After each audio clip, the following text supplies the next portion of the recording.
Bah oui, c'est bien Mons hein, là-bas qu'on aperçoit. C'est Mons qu'on voit là-bas, mais t'as vu, c'est pas la porte à côté, garçon. Ça paraît assez loin. Mais attends, on dort là-bas ce soir. On n'y est pas là. Hein. Moi, je l'ai pris à la cool en me disant, oh, c'est bon. Mais non, mais c'est super loin. Peut-être pas trop tarder.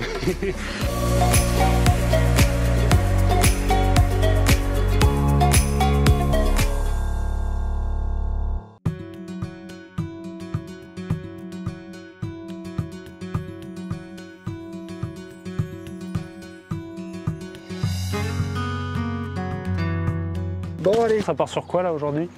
Ça part sur... les villages perchés? Les villages perchés, ouais. Village perché de Haute-Ossiane. On est dans le Var, là. Ouais. Du coup, t'as bu Japel d'Obo? Ça a l'air magnifique. Pas mal de villages aujourd'hui. Bah, on passe par Fayence. Et on va jusqu'à... Montroux. Montauroux. Montauroux. Et ben voilà, hein, tu vois. Ça démarre. Ce GR, il est situé sur le pays de Fayence. Ouais. Alors le pays de Fayence, il est entre au sud le massif de l'Estérel et au nord le mont Lachin, appelé le Toit du Var. Donc ce GR de pays fait 50 km. On peut le découper en étapes de 3 ou en étapes de 5. Il passe par 7 villages perchés. Donc chacun des villages a sa découverte à faire, son patrimoine. Pour la personne qui veut s'imprégner de ce GR de pays et rester plusieurs jours, à chacune des étapes, il peut parcourir et découvrir le village et ses environs.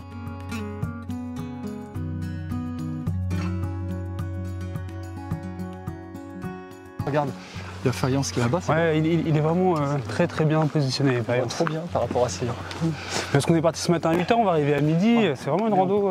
Non, on reprend le temps. Exactement. C'était le but là.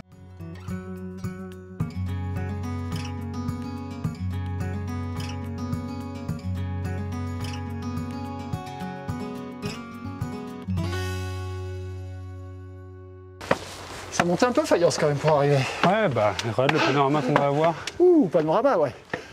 Ça c'est quoi là? Alors dis-moi tout Olivier, c'est quoi ça là-bas? Bah c'est la Tourette, donc c'est un château qui est d'inspiration russe parce qu'une des personnes sur place...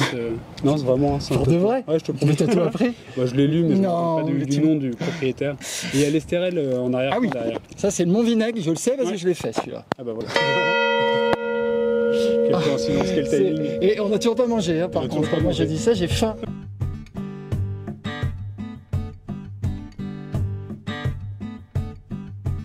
Je pense que la meilleure période, c'est le printemps, hein, parce que l'été, bon, après, il fait chaud, ou alors le faire à l'automne. Entre septembre, même plus tôt. Disons en septembre, octobre, c'est une bonne période aussi, quoi. Et j'ai adoré l'exposition à la Tourette. À Tourette, c'était mignon. C'est la première fois que je vois des acryliques comme ça en plein air. Carrément.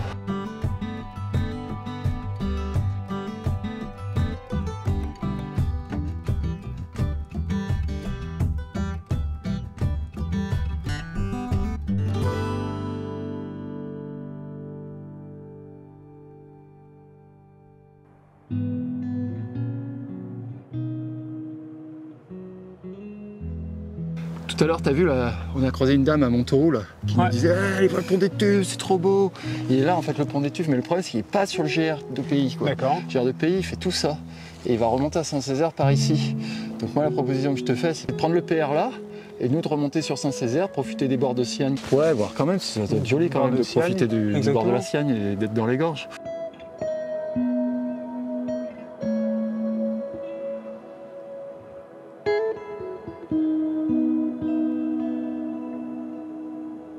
Alors au Pont des Tuves, on est dans un site Natura 2000 parce qu'il y a énormément de biodiversité.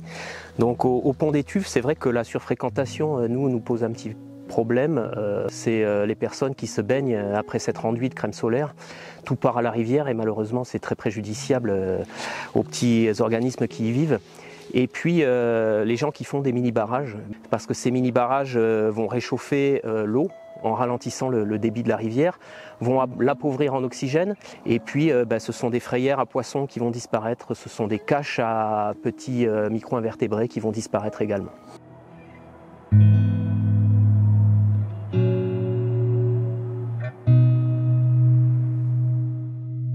Saint-Césaire. Ben oui, c'est bien Mons hein, là-bas qu'on aperçoit. C'est Mons qu'on voit là-bas, mais t'as vu, c'est pas la porte à côté, garçon. Ça paraît assez loin. Faut pas trop qu'on tarde cet après-midi. Hein. Ouais. Moi, je l'ai pris à la cool en me disant oh, c'est bon, mais non, mais c'est super loin. Bah, c'est indiqué à 8 km mais à vol d'oiseau, donc on est peut-être plus sur du 11 ou 12 nous. Au pied du Lachin, ça donne presque envie de faire le Lachin.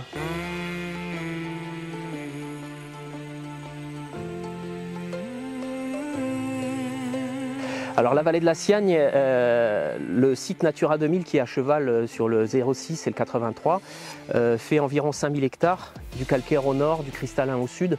Donc ça veut dire des milieux différents, des animaux différents et une flore différente. L'animal star de Natura 2000 Gorge de Siagne, ce sont les chauves-souris, 13 espèces qui nichent en permanence.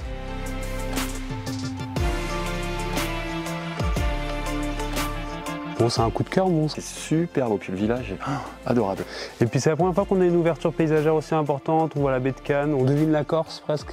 Ah ouais. Non, je suis d'accord là, moi je valide à 100% Mons, superbe étape. Bah, il est très bien entretenu, on récupère de la convivialité aussi sur le format gîte. C'est une belle rénovation qu'ils ont faite. Ouais, dans un esprit itinérant, c'est exactement moi le genre d'adresse où je me sens bien, ça fait vraiment rando. Je suis très content de l'avoir fait ce bout-là et de l'avoir découvert.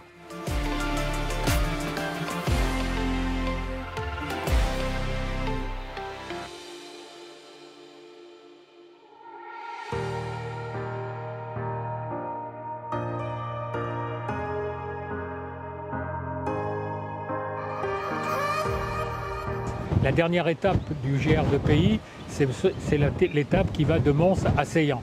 Et là, en ce moment, sur ce tronçon, eh bien, on a le pont du Fil. Mais ce pont est en rénovation et grâce aux dons MonGR que font certains donateurs, on a pu aider le Pays de Fayence pour rénover donc, le pont du Fil.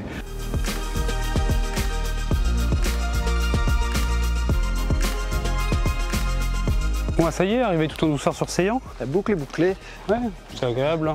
Oui, c'est une étape cool. Hein. Ouais. Franchement, la dernière étape, le plus dur a été fait hier et on s'est bien régalé. Exactement.